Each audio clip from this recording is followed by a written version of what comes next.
ചേച്ചി മീൻ വറുത്തൊന്നുമില്ലേ? ഇല്ല. എന്താ ബാമേച്ചിയുടെ മുഖത്തിന്റെ വാട്ടം? ഒന്നുമില്ല. ഊണ് കഴിച്ചില്ലേ? ഓ, നിനക്കെങ്കിലും തോന്നിയില്ല ചോദിക്കാൻ? ഇവിടെ ചില ആളുകൾക്ക് ഇപ്പൊ ഞാനിവിടെ ഉണ്ടെന്നുള്ള ചിന്തയേ ഇല്ല. അതാർക്കടപ്പാ? ആ കുട്ടി വന്നതിന് ശേഷം നിനക്കുണ്ട് മാറ്റം. എനിക്ക് എന്ത് മാറ്റം ചേച്ചി? ആ കുട്ടി എന്റെ ആരാ? ആ കുട്ടി മഹിയേട്ടന്റെ ആരാ? പിന്നെ എന്തിനാ മഹിയേട്ടൻ? ചില നേരത്ത് മഹിയേട്ടനോട് ആ കുട്ടി ഇടപെടുന്ന രീതി കാണുമ്പോ അല്പം ഓവറല്ലേന്ന് എനിക്കും തോന്നണുണ്ട്. തോന്നണുണ്ടല്ലോ. നിനക്ക് വരെ തോന്നിയില്ലേ? പക്ഷെ മഹിയേട്ടൻ ആള് ഡീസന്റ് ആയതുകൊണ്ട് കുഴപ്പമില്ല. ഒരു മീൻ വറുത്താ ബാമേച്ചി?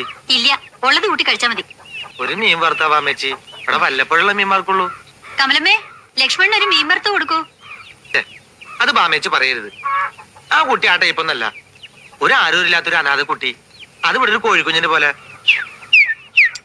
ഓടിച്ചാടി നടക്കാണ്. നമുക്കൊരു രസല്ലേ അല്ലേ കമലെടുത്തി? നീ ആ മീൻ വറുത്ത് അടുക്കളയിൽ കൊണ്ടുവയ്ക്ക്. മീൻ വറുത്ത് ഇല്ലാതെ ചോറ് ഇറങ്ങില്ലെങ്കിൽ ഇറങ്ങണ്ട. ചേച്ചി മീൻ വറുത്ത